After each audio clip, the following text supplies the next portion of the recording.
एक सोम शर्मा एक ब्राह्मण की एक छोटी सी कथा है। ये नर्मदा के अमरकंटक तीर्थ के यहाँ पर एक सोम शर्मा नामक एक ब्राह्मण रहते थे। उनकी पत्नी का नाम था सुमना। सुमना भार्गव वंश महर्षि च्यवन की पुत्री थी। वे बड़ी ही विदुषी, धर्मज्ञा और पतिव्रता भी थी। एक दिन पति को अत्यंत उदास देखकर पत्नी ने पति से पूछा कि नाथ, आप इतने उदास क्यों हैं और इतने चिंतित क्यों हैं?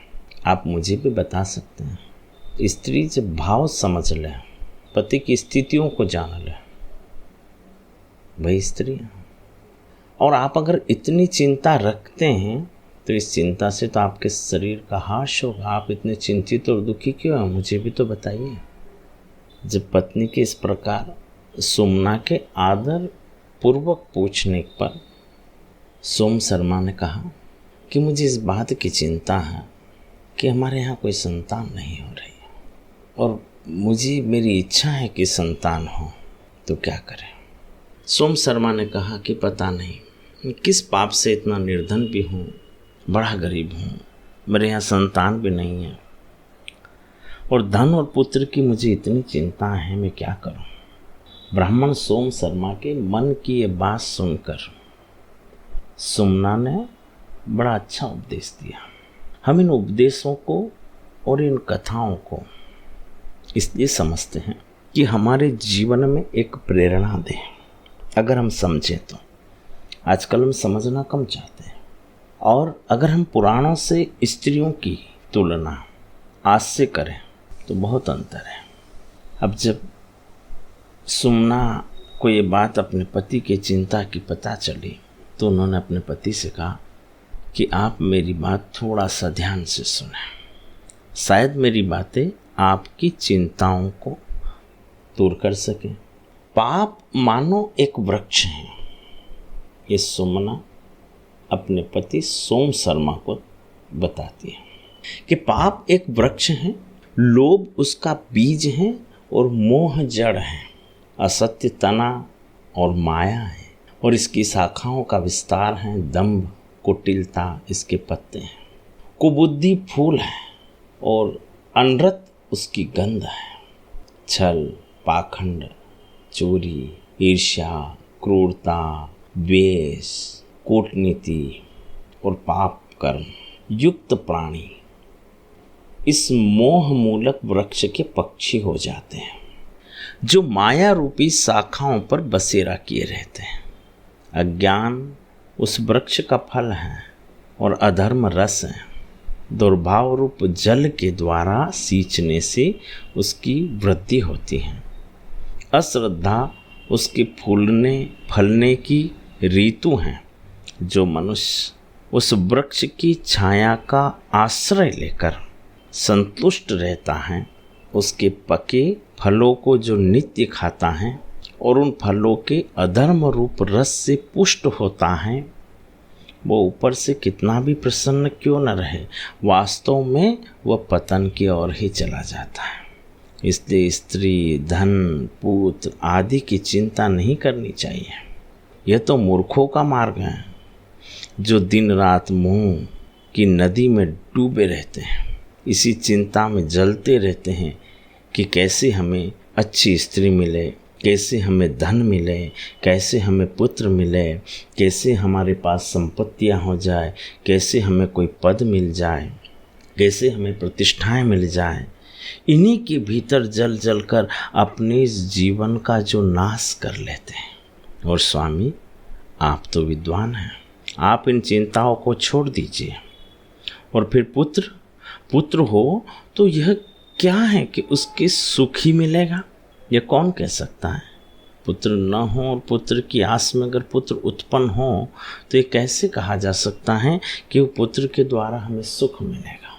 सुमना अपने पति सोम शर्मा से कहती है, पुराणों में कहा गया है कि 5 प्रकार के पुत्र कहे गए हैं। धरोहर रखने वाला, ऋणदाता पुत्र, शत्रु पुत्र, सेवक और उदासीन पुत्र।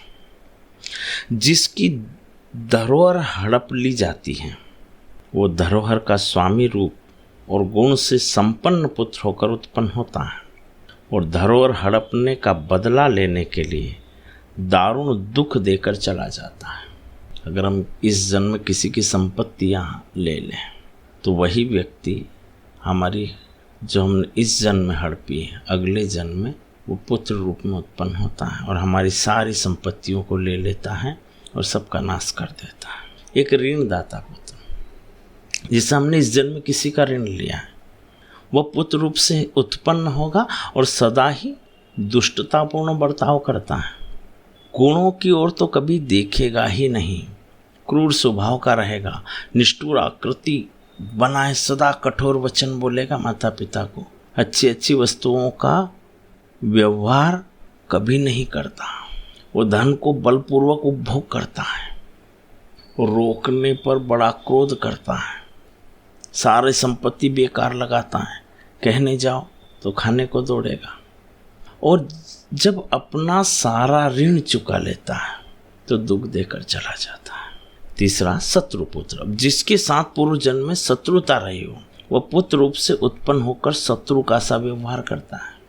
खेल कूद में भी माता पिता को निर्दयता से मार मार कर भगाता और चोट लगने पर हंसता है। देखे होंगे बालक माता पिता को मारते हैं, हंसते, माता पिता को भी बचपन में तो बड़ा आनंद आता है, लेकिन यही बालक बड़े होकर शत्रु ही बने रहते हैं, फिर आगे चलकर बड़े क्रोधी स्वभाव के हो जाते हैं। माता पिता की निंदा जब लोग समाज करते हैं तो उन्हें बड़ी खुशी होती है, उनकी निंदा सुनने उन्हें आनंद आता है। वो धन का अपव्यय ही करते रहेंगे और सारा धन हड़प कर माता पिता को मार मार कर घर से निकाल देते हैं। यूँ जीने में बराबर दुख देते हैं और मरने पर न उनके लिए श्राद्ध करते हैं, ना कभी दान पुण्य करते हैं, ना माता पिता के लिए कुछ भी प्रकार का कोई प्रयोजन करते हैं। ये शत्रु पुत्र होते हैं, ये कर्मों के ही फल है। अब हम सेवक पुत्र की बात करें, जिसका उपकार किया हुआ हो, वह बालक अत्यंत उत्पन्न होकर बचपन से ही माता पिता का प्रिय कार्य करता है, बड़ा होने पर भी उन्हें सुख पहुंचाता है, सदा भक्ति पूर्वक माता पिता की सेवा करके उन्हें संतुष्ट रखता है, स्नेह से, मधुर वाणी से, प्रिय लगने वाले हितकारी कार्य से उन्हें प्रसन्न करता है, जीवन काल में उन्हें विविध सुख देता है और मरने के पश्चात भी उनके लिए श्राद्ध, पिंड कर्म, तर्पण और उनकी सद्गति के लिए तीर्थ यात्रा आदि का कर्म भी करता है। एक होता है पांचवा उदासीन पुत्र। उदासीन पुत्र कुछ देता है न लेता है, न रुष्ट होता है न संतुष्ट करता है, बस आया आपका पुत्र है, बस इतना ही कह दिया, कर दिया, नहीं दिया, नहीं करा। उससे न तो कभी माता पिता को सुख मिलता है और दुख भी नहीं होता है।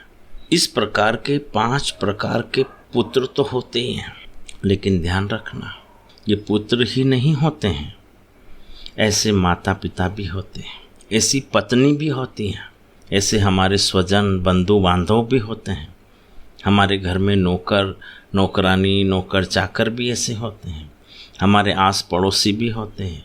यहाँ तक कहा गया है कि आप जो पशु पालते हैं, घोड़े, हाथी, भैंस, गाय आदि जो रखते हैं, यह भी इसी प्रकार के होते हैं। ये पूर्व जन्म के कर्म से ही हमारे यहाँ आते हैं। हमें सुख या दुख का जो भार उतारते हैं, ये इसी प्रकार होते हैं। आज हम कहीं देख रहे हैं कि जगत का एक नया रूपांतरण, आज हम जैसा कर रहे हैं वैसा भोगना है। हमने कुछ समय अपने सनातन संस्कृति और शास्त्रों को अलग कर दिया। अब हम ज्ञान नहीं देते, हम उपदेश या कथाओं का श्रवण नहीं करते, ना बच्चों को देते हैं। इसके कारण और गलत कर्म में ही लिप्त लगे रहते हैं। तो ज्ञान और हमारी पौराणिक ज्ञान की बड़ी आवश्यकता है। तो सुमना अपने सोम शर्मा अपने पति से कहती हैं कि हे प्राणनाथ, हम दोनों ने न तो किसी की धरोहर हड़पी, न ऋण का धन मारा है, न किसी से हमारा वेर है, वैसे पुत्र तो हमारे क्यों होने। सेवा परोपकार भी नहीं किया, इससे सेवक पुत्र भी नहीं होगा। किसी को दान भी नहीं दिया, तब धन कहाँ से आएगा। आप दुखी न होइए, निर्थक चिंता छोड़िए। महान मोह से मूढ़ लोग ही पाप में आसक्त चित्त होकर घर पुत्र धनादि में ममता रखते हैं, करते हैं, और इससे उल्टा बंधन ही होता है। इस प्रकार पति को पूरा समझाया, लेकिन फिर भी उसके मन में ये बात रही कि संतान हो जाए। तो उसने देखा कि पत्नी से ही बड़ी गुणी है, ज्ञानी है, चतुर हैं, वेदों और पुराणों का ज्ञान रखती हैं। तो उसने अपनी पत्नी से ही पूछा कि देवी तुम ही बताओ, फिर भी मेरे मन में एक इच्छा है कि मुझे पुत्र प्राप्त हो, तो आप कोई मार्ग बताइए। सुमना ने कहा कि प्रभु, अगर आपको पुत्र की इच्छा अति है तो आप पुत्र प्राप्ति के लिए महर्षि वशिष्ठ के पास जाइए, वही आपको मार्ग दे सकते हैं। अब पत्नी की बात सुनकर सोम शर्मा वशिष्ठ ऋषि के आश्रम में गए। कथा कहती है कि उस समय महर्षि वशिष्ठ गंगा किनारे आश्रम बनाकर निवास करते थे। अच्छा, जो जिस वस्तु का अनुचित संग्रह करता है, जो जिसका दुरुपयोग करता है, ईश्वरीय विधान उसे उस वस्तु से वंचित कर देता है। पूछने पर महर्षि वशिष्ठ ने बताया, उन्होंने स्पष्ट किया कि सोम शर्मा पूर्व जन्म में एक धनवान शूद्र थे। उनके कई पुत्र थे। वे अत्यंत कृपण और लोभी भी थे। पूजा पाठ, पितरों का साथ, ब्राह्मणों को दिनों का दान उन्होंने जीवन में कभी किया नहीं। रात दिन धन कमाना, धन को संग्रह करना, पुत्रों को भी उन्होंने किसी सुयोग्य बनाने का के लिए कोई धन खर्च नहीं किया और ना ही प्रयास किया। सबके द्वारा सभी प्रयत्नों से वे धन संग्रह ही करते रहते थे। इस पाप से इस जन्म में वे निर्धन एवं संतानहीन है। उनकी पत्नी उस जन्म में सदा पति को धर्म, दान, श्राद्ध करने की प्रेरणा दिया करती थी और इसी पुण्य से वह धर्मज्ञा है। केवल एक ब्राह्मण अतिथि का पूर्व जन्म में सोम शर्मा ने उत्साहपूर्वक सत्कार किया था और अतिथि के साथ सविधि एकादशी का व्रत किया था और इसी पुण्य के फलस्वरूप इस जन्म में ब्राह्मण हुए। महर्षि वशिष्ठ ने निर्देश किया कि उत्तम संतान की प्राप्ति के लिए सोम शर्मा को तपस्या करनी होगी। वशिष्ठ ने सोम शर्मा को तपस्या के मार्ग बता दिए।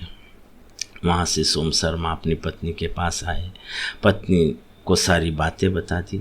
पत्नी के कहने से वो रेवा के किनारे, जहाँ रेवा में कपिला का पवित्र संगम होता है, वहाँ स्नान करके तपस्या करने लगे और उन्होंने अपने मन को भगवान कृष्ण में लगा दिया।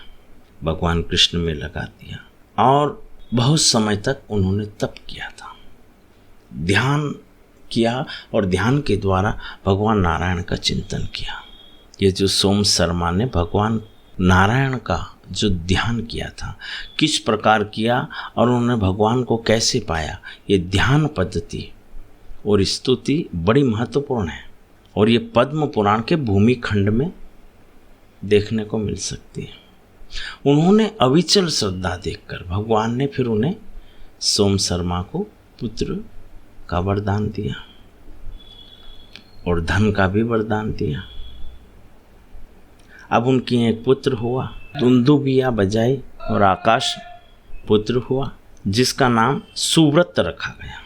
ये सुव्रत आगे चलकर अत्यंत धर्मात्मा भक्त हुए और सोम शर्मा ने अब अपना मन धर्म में लगाया। पति के साथ सुमना ने भी देवार्चन, दान, व्रत, तीर्थ यात्राएं आदि की।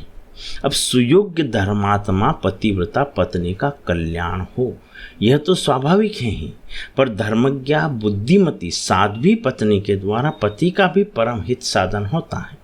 सुमना के कारण सोम शर्मा दरिद्रता से भी मुक्त हुए, उन्हें देवांश युक्त पुत्र भी प्राप्त हुआ और भगवान हरि के दर्शन भी हो गए।